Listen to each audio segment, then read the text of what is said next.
What's up, fam? Hans here at the Skin Deep. Just want you to know about our new Kickstarter campaign. See the button, click the link, check it out. When do you feel closest to me? Well, I feel close to you all the time, even if you're not, even if we're not under the same roof. I feel like there's a connection. Yeah. No matter where you are, I just always feel connected. When we're alone, I mean, I could feel close to you for watching The Bachelorette. If we're in the car coming down here, I just feel close. Like I don't, it's weird. Like we could be in the car and not talk, but I just feel like we're having a conversation. Yeah. Is that creepy? I was actually thinking that when we drove down, like it was silent, but it was just like, Right. you didn't have to really be talking to make it, it just wasn't, just not weird. I don't know. So when I look in the mirror, what do you think is the first thing I criticize? Well, your weight, I think, because it's something we both struggled with and still struggle with and probably always will struggle with. So I think that is something, I don't know, like one of your demons that you still fight. Yeah, I think that your weight is the first thing you criticize. Maybe that one bald spot right there. What if I just took my shirt off right now and just sat here? Fuck that image. Go ahead.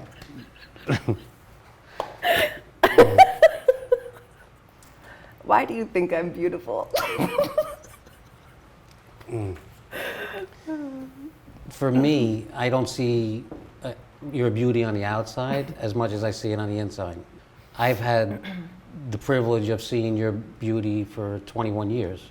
You've always, I think your beauty comes out so natural that everybody gets it.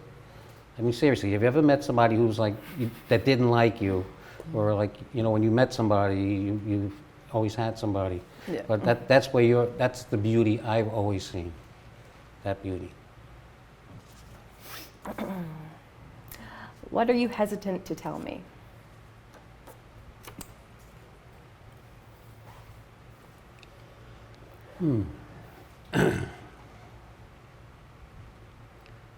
How guilty I feel about you being overweight, struggling with your weight your whole life. I feel like I'm a big cause of it. You know, the way I am. I never broke my habits, and I passed my bad habits on to you. I live with that like every day. The situation is a situation, but you still, you know, it's like I want to always like keep reiterating like how sorry I am about that. So. I never like blamed you though, or like thought, or was like, I'm this way because of him. Like I never. Well, maybe not. It's not in you. It's just like I think that's more in me. I mean, you know, I've been in the restaurant business my whole life. I've had you around restaurants, and you know, if you were crying, I'd throw you a slice of pizza, like you know. So you understand? So Yeah. it's kind of fucked up if you really think about it. Yeah. What was the moment that you felt the most scared for me? I was scared. Oh, I got it. I almost forgot that it happened. Back in November 2nd, 2015, when you had like, or whatever, we all thought it was a heart attack basically. So I like left work and I was driving home, and I have never had a panic attack, but I actually had to pull the car over because I was gonna throw up, and just like hysterical the whole way to the hospital, freaking out. Like I just don't, like I've never been that like I thought you were dead. Like I thought that was it.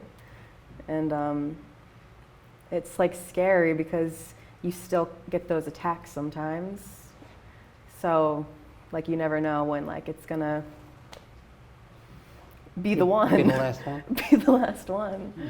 And like I never think about that. I never even like consider the thought of like living without you, like, or not having you in my life. Like, so to like all of a sudden like it's just like I feel like it's happening and I'm like not ready and I have no idea what the fuck I'm doing and I just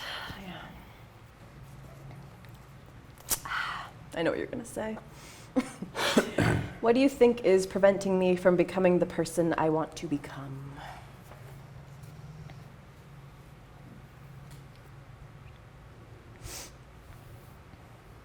I think you have a fear of success. Do you understand what I'm saying? Yeah, like self-sabotage. Self-sabotage, yeah. Yeah. So, well, maybe along those lines. Yeah. So I don't, that hasn't stopped you before. I don't know what's holding you back now. know. Like there's just something There's something that's got a grip on you that you can't seem to let go, right? You know what I mean? That you need to let go. You don't give a shit about the money or the school. I don't care about that kind of stuff. Yeah. I don't know, you shouldn't be feeling about that. You should just, do it. Yeah. But it is also about money, I think, because like I feel bad that you have to like support me. Listen, basically. that's in your head. That's a parent's job, No, right? but Really. it's like I'm getting up there in age now. Yeah, but I know, but I'm your bridge to wherever you're going, you understand? So you should be taking advantage now while I could do it. Yeah. Okay? And what would you be doing if that heart attack was for real and I was dead?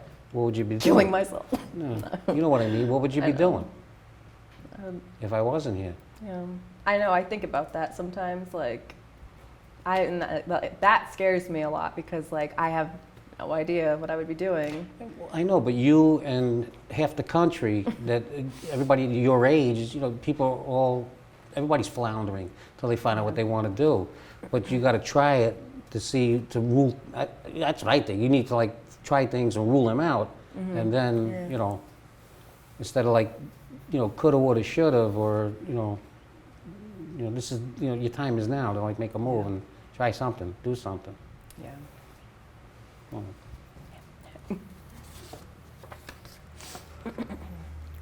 How can I be a better father to you? Okay. You're already amazing. Yeah. I want to be better. Okay.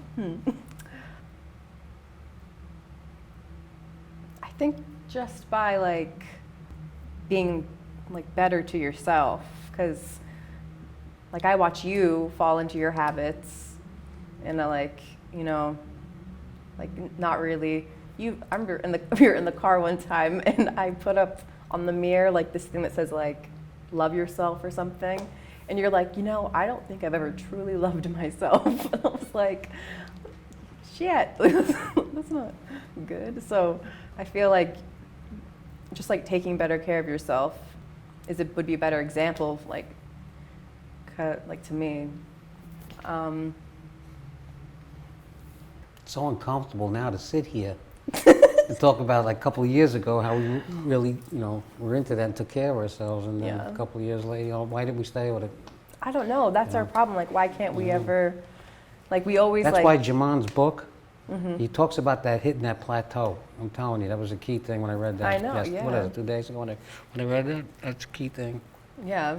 Yeah. But we both have always like, this is where I'm following your footsteps, where like we will be like for a good amount of time be like really healthy, working out, lose a bunch of weight, and then something happens and we just stop and then we go back to where we were or more. Like, Yeah, and I've been lose doing that weight. for 60 years. Yeah. Yeah. So I feel like, I think what I'm scared of the most is that you're gonna pass at some point because of a reason you could have controlled. Like you could have, like with the whole heart attack scare, like if you were to pass away because of like your weight, like that's what scares me, something that you just didn't, like, you didn't care enough about yourself to like make sure you were okay. So. I just think of what we're going to have for lunch. There's a good pizza place. Is there Brooklyn pizza? All right, why do you love me?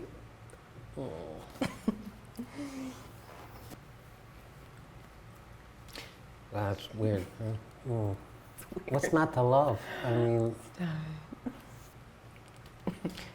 I love everything about you. You're like a magnet. You really are. Like I said before, everybody loves you, and I have the honor of being your father. So, I mean, you know, with all the shit going on in the world today, imagine if the world was filled with people like you. You know what I mean? I mean, it would just be a great, you know, it would be a great world to live in.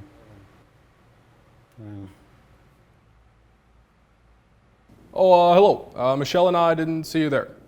This is the President of the United States, Barack Obama, letting you know, if you like the video you just saw, please check out the Skin Deep's Kickstarter page. They could use all the support they can get. Obama out.